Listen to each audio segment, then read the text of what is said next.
kalau kita bicara tentang hidayah Allah Subhanahu wa taala, para tulab thalibat itu para ulama membagi menjadi beberapa macam, ya, beberapa bagian.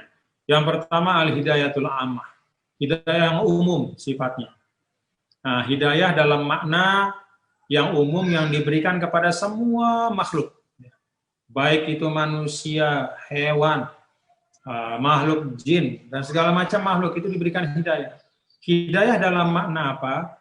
Dalam makna bahwa makhluk Allah itu diberikan petunjuk, cara dan jalan untuk bisa menjalani kehidupannya dengan baik. Hewan-hewan itu diberikan hidayah bagaimana cari makan.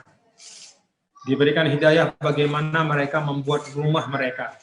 Jadi laba-laba diberikan hidayah oleh Allah sehingga mereka bisa membuat rumah dalam bentuk sarang laba-laba, ya.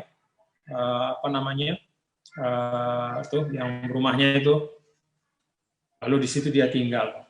Kemudian hewan-hewan yang lain juga seperti itu. Manusia juga.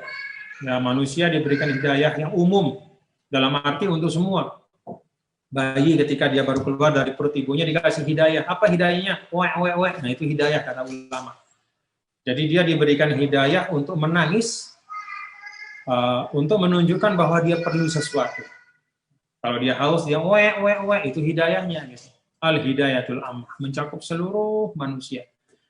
Mencakup seluruh makhluk, ya, sehingga dengan itu dia bisa mencari nafkah, dia bisa mencari makan, ya, hewan-hewan, dia bisa membuat rumah, bisa berlindung dari panas, ya, berlindung dari dingin, ya, bisa memelihara jiwanya.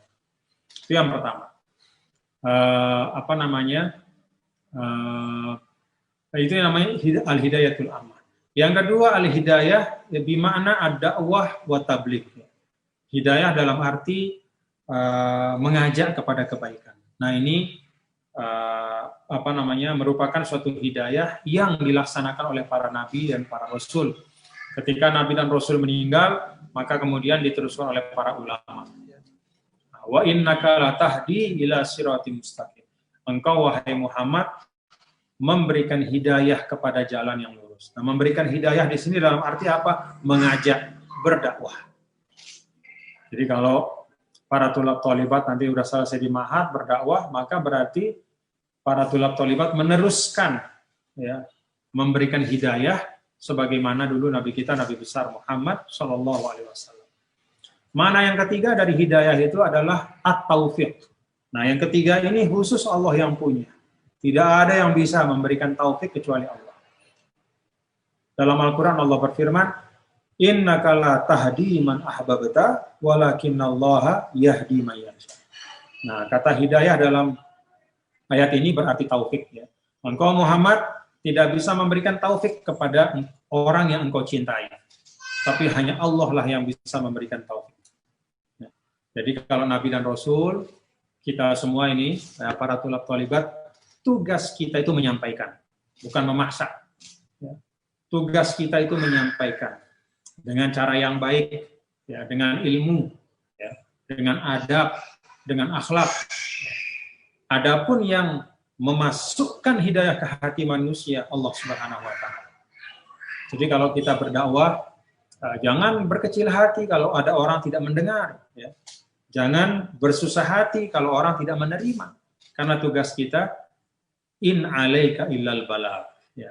Nah, Allah sampaikan kepada Nabi, tidaklah ada kewajibanmu wahai Muhammad illal balagh, kecuali menyampaikan. Jadi ketika Rasul wafat, tugas menyampaikan itu tugas kita.